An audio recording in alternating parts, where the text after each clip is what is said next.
Assalamualaikum warahmatullahi wabarakatuh. Bagaimana kabarnya anak-anak? Semoga kalian masih semangat untuk belajar. Untuk pertemuan kali ini, Papa akan menjelaskan materi PPKN bab ketiga, yaitu mengenai sistem dan dinamika demokrasi di Indonesia. Khususnya di subbab yang kedua, yaitu mengenai dinamika penerapan demokrasi di Indonesia. Tidak lama-lama, langsung saja ke materinya. Prinsip-prinsip demokrasi di Indonesia yaitu ada 3 jenis. Yang pertama, membangun sistem politik demokrasi. Indonesia membangun sistem politik demokrasi sejak menyatakan kemerdekaannya pada tanggal 17 Agustus 1945. Sejak awal kemerdekaan negara Indonesia, berbagai hal berkenaan dengan hubungan negara dan masyarakat telah diatur di dalam Undang-Undang Dasar Negara Republik Indonesia tahun 1945.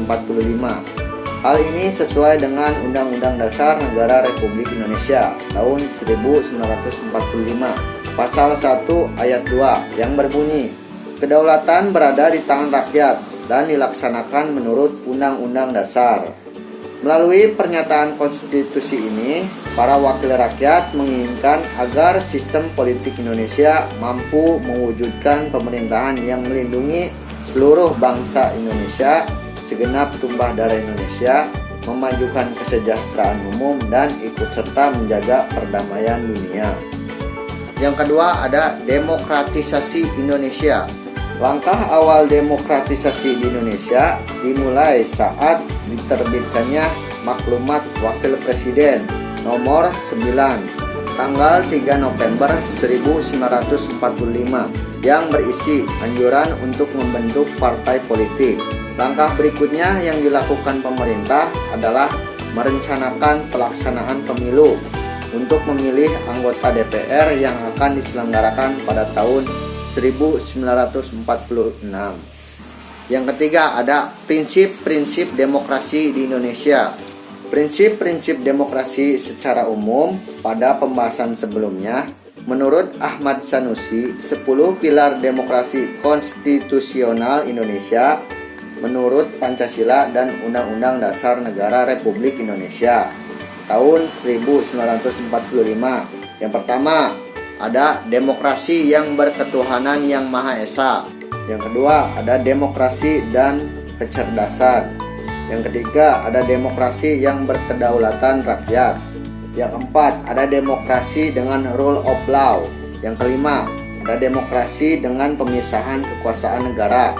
Yang keenam, demokrasi dengan hak asasi manusia. Yang ketujuh, demokrasi dengan pengadilan yang merdeka. Yang kedelapan, demokrasi dengan otonomi daerah. Yang kesembilan, demokrasi dengan kemakmuran.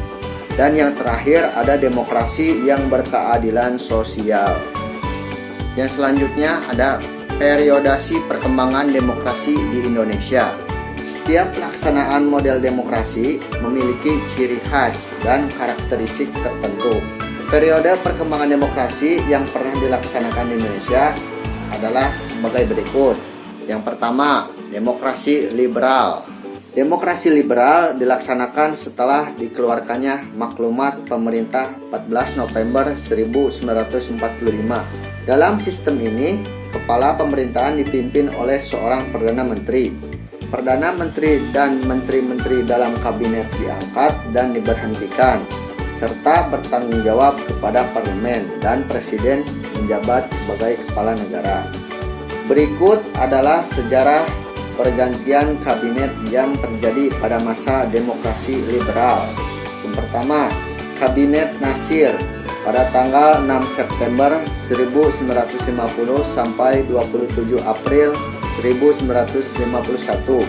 Yang kedua, Kabinet Sukiman, yaitu pada tanggal 27 April 1951 sampai 3 April 1952. Yang ketiga, Kabinet Wilopo pada tanggal 3 April 1952 sampai 3 Juni 1953. Yang keempat, Kabinet Ali atau Kabinet Ali Wongso, yaitu pada tanggal 31 Juli 1953 sampai 12 Agustus 1955.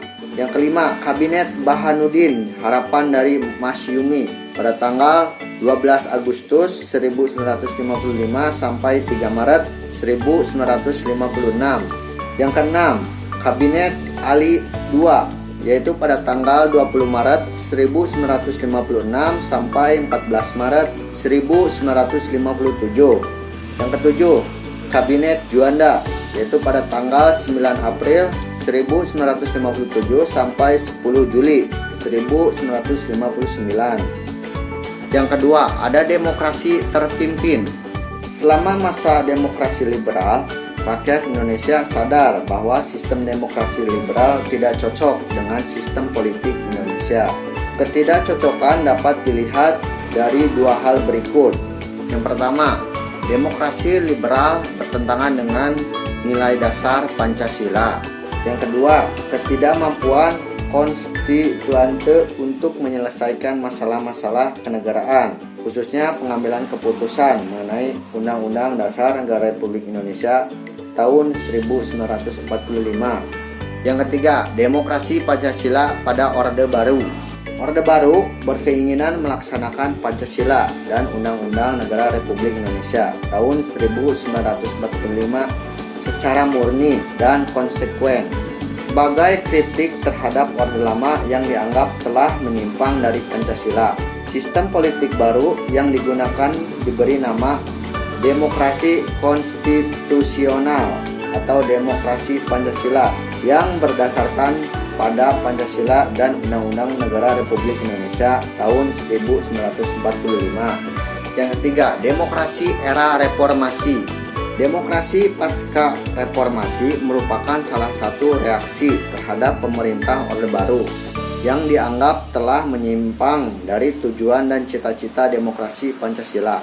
Era reformasi berlangsung dari 1998 sampai dengan saat ini, atau sering disebut Orde Transisi Demokrasi Pancasila.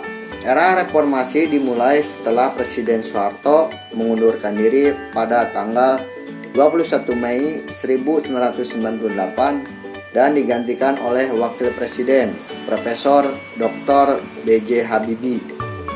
Nah, mungkin itu saja penyampaian materi dari Bapak.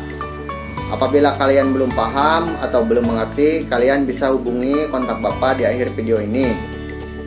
Mohon maaf apabila dalam pembuatan video terdapat banyak kesalahan. Wabillahi taufiq wal hidayah. Wassalamualaikum warahmatullahi wabarakatuh.